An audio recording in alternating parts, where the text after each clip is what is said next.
مساء الخير، مساء بألوان وأجواء وشلالات القارة السمراء، مساء يشبه أفريقيا قارة الطبيعة، تلك التي تتدثر في غاباتها البدايات بأشجار الصنوبر وتفوح من ربوعها روائح الأقحوان، تلك التي تكتب للاستثناء ألف عنوان. أفريقيا قارة الطبيعة والبهاء والألوان.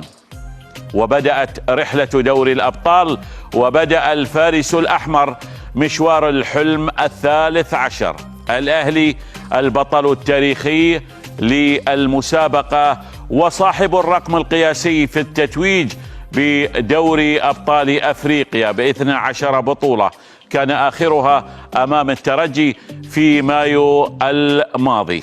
الأهلي يتطلع إلى التتويج للمرة الثالثة على التوالي، حاول مع الثلاثية بعد 2005 و2006، ثم بعد ثنائية 2012 و2013 وثنائية 2020 و2021، وهذه المرة بعد لقبي الوداد والترجي في 23 و24 ربما هذه المرة يستطيع. لا شيء يستعصي على الأهلي، لا حلم يمكن أن نقول إنه ليس من حق الأهلي.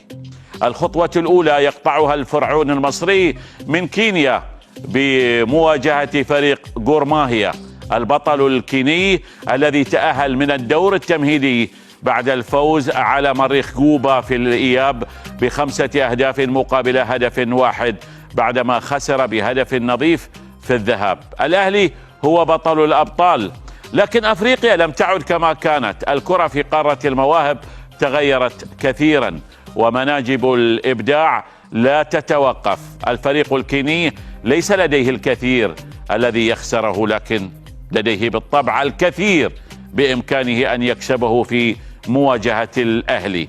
أنت في بورة الضوء والأحداث والأحلام أيها السادة. من جديد إذن يعود الضجيج إلى ربوع أفريقيا، تعود الهتافات إلى دروب قاهرة المعز، تعود الفرحة الحمراء لتغمر الأجواء كأريج يمتد من مبتدأ البطولة إلى منتهاها. لا أبالغ إن قلت أن الأهلي المصري يمثل النصف وأكثر في معادلة الكرة الأفريقية، وأن القارة السمراء مدينة بالكثير من توهجها وشهرتها للأهلي المصري، نادي عالمي في المحفل الأفريقي. أيها السادة، اربطوا الأحزمة، لقد بدأت رحلة الأهلي في دوري الأبطال، بدأت رحلة الإبداع والجمال والخيال، رحلة نعرف من الآن أنها مختلفة، فقد عايشناها كثيرا في كل مرة ترافقها الإثارة من البداية وحتى النهاية.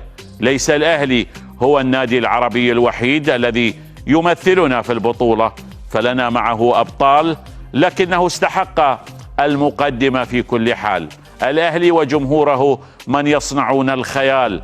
من اليوم وحتى نهاية البطولة سنفتح كتاب الحكايات وسنطل على مصر من الإمارات. أهلا وسهلا بكم.